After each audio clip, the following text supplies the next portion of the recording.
Confused. This is cheating. This is bullshit, but like everybody else is doing it. Get real. This is still like the most egregious pay to win game like this on the market right now.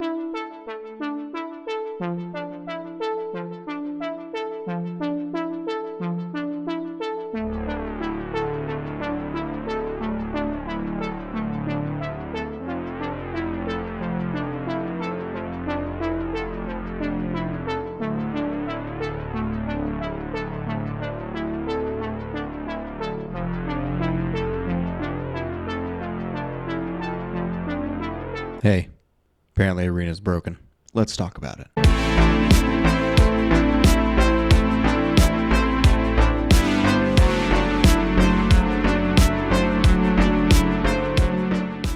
Now, I actually agree with most people when I say that this wipe is moving very fast. People are leveling up very quickly. But what I don't agree with is everyone pointing their fingers at Arena, which frankly is just incorrect and misguided. Arena definitely has added ways to level up, but I don't think it does exactly what people say it does. This is coming from my experience. I actually leveled from level 0 to level 20, only playing Tarkov Arena this wipe. So let's break down the two main things that people are pointing out. It's leveling and it's the money. Now, as far as leveling goes, it took me about 2.5 to 3 days to get to level 20 just playing Arena and doing my dailies.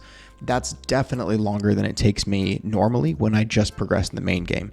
In the main game, I can usually do that in about a day and a half, which is significant when you think about the time difference there and the downtime, because you're also not leveling up the traders.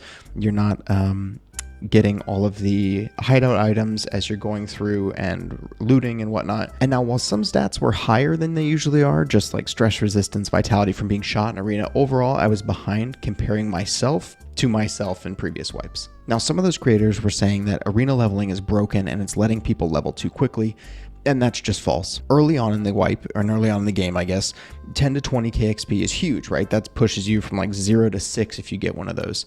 And those early level tasks only give you a couple thousand experience points. So on paper, it looks like Arena is what's broken. Look how fast you're leveling up. 10k here, 10k here, 20k there. But very quickly, if you play the main game a lot, you'll know that the main game tasks exponentially increase in the XP that they give you more and more and more, and that XP scales past 20k very quickly, which is usually the maximum you can get ever in an Arena game. What that means is the actual best way to level, as it always has been, is consistently to complete tasks. Now, it is also important to note that Arena has daily bonuses, so the first time that you play and win with a class for the day, you get extra XP, and that is essentially the only way that you can hit 20 XP for a win. Additionally, I think it's very important to note that the only way that you're going to hit these massive 10k plus rewards for winning, let's exclude the daily bonus for a second, you need to be getting excessive kills and winning.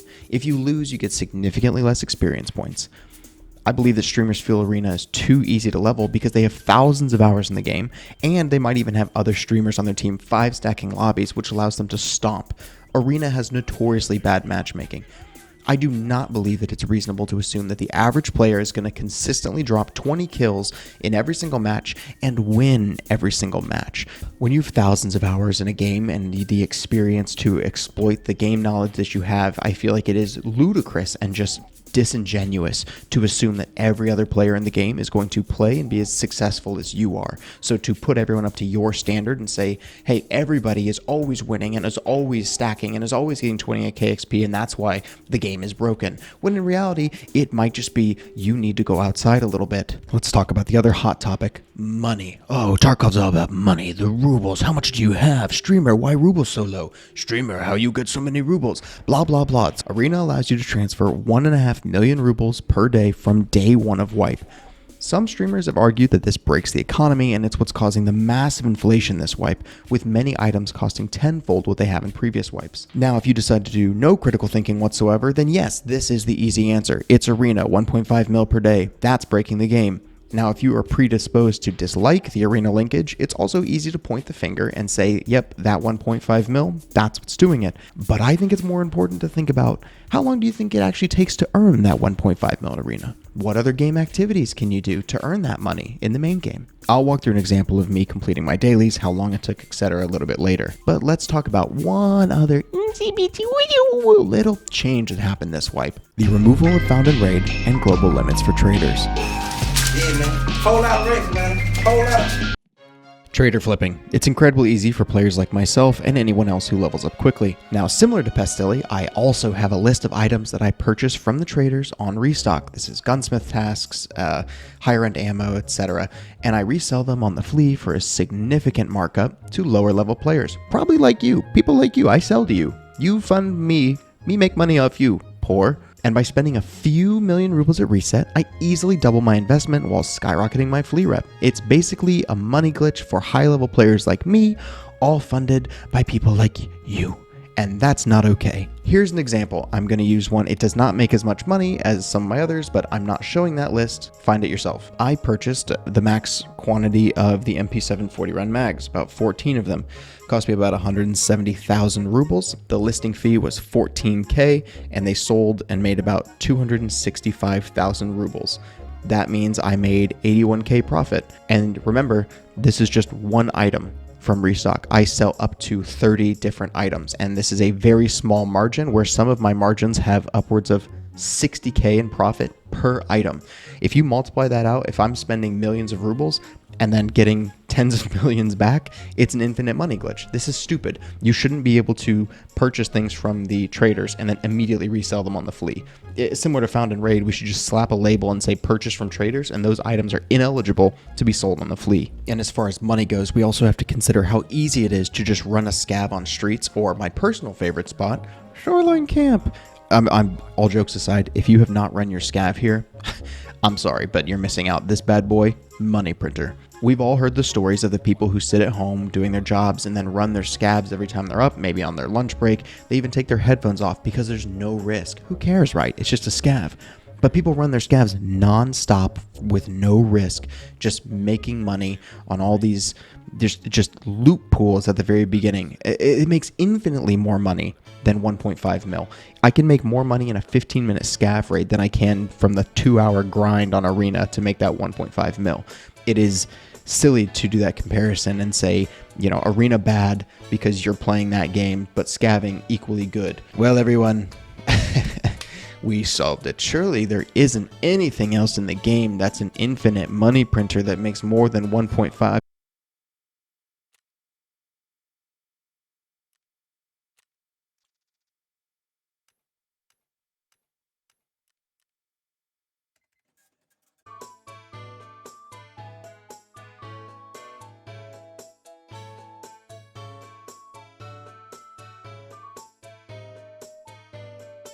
I don't know this. What the fuck is this map? Fuck you, Shootaville! Now, while I appreciate what Arian was saying here and that he doesn't believe the average player gets their Bitcoin farm leveled to 3, I don't then think it's fair to make the assumption that every single player who plays Arena plays enough of it to earn that 1.5 mil and transfer it daily.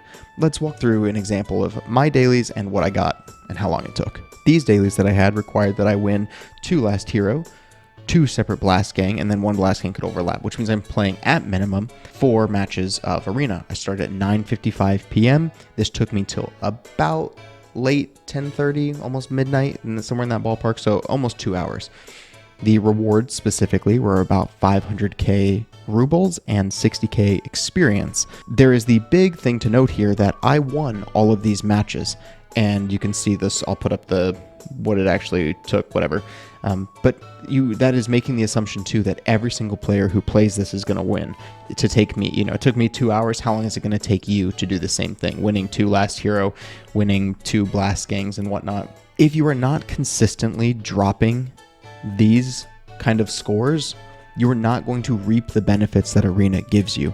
You will make some money, but not a significant amount of money. If you're making 200k per win, so on top of this, that's 1.1 mil, right? If we add in the rewards from the dailies and how much I got from completing it, 1.1. That's not even enough to transfer, and I played for 2 hours. That's 2 hours that I could have been progressing in the main game, but instead had to come over here to complete these dailies. To say that that is what is breaking the game just feels so incredibly misinformed. I just don't think you know what you're talking about, because I don't think the average player can go in and just sweep like I do. I have experience with this game. I abuse that experience by beating people in this game to make my life easier in main game, but I don't think the average player can do that. All right, conclusion, wrapping it up. Tarkov Arena is not breaking the game. Could there be tweaks to make it better? Sure. I think if you blocked the money transfer for like a week at the beginning of a wipe start, it's a step in the right direction, but I think complaining about XP is just invalid and lazy thinking. Now my opinion time, opinion. Here's what I think the reality of Tarkov early wipe is now. Trader flipping is just making the rich richer, and that pool of money allows them to pay exorbitant prices for the hideout items, which means if you have millions upon millions, who cares about a few extra 100,000 for something? I also think that the constant 800k or more that the players get after a day or just a few weeks in Tarkov with the Bitcoin farm isn't helping anything either. As far as the leveling and progression piece, I think that Tarkov has just hit its peak player count already, meaning that everyone has already done these tasks multiple times, and even if BSG adds a new mark this, or kill that thing here, or plant toolset or camera, looking at you, new factory tasks, no player is going to struggle to do them. These are not new. They don't require you to learn new skills. It's just copy-paste tasks all over Tarkov. I mean, dude, there's this one, the one you got to plant the markers at the 3 medical stations on Shoreline. You have to do that for Therapist, you have to do that for Prepper, and you have to do that for Skier. All 3 of them. It's the same task. It's just so lazy.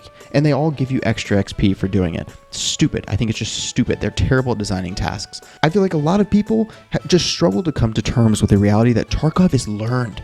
It has a wiki textbook that everyone has spent hundreds or thousands of hours in this game. There is nothing new. The average player who plays Tarkov is just better than they used to be. So your feeling of that scary early wipe, that's not it. We have this down to a science.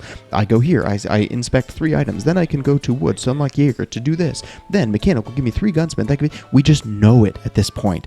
You don't have little babies running around every new wipe. You're not pulling in thousands of new players every single wipe. The formula is understood and it's worn out. Is Tarkov hardcore? Sure, but it is also one of the easiest games that I play now just because the amount of time that I have invested in it, and I know I'm not the only one. Tarkov Arena is not ruining early wipe. Tarkov players have just finally gotten good, so don't be lazy and blame bad game design from BSG on a different product that they've produced. Instead, understand that the early wipe you used to experience will never exist again. That's just nostalgia. There can be ways to make early wipe better. They can do things to make it better, but it will never go back to how it was. Thank you for watching.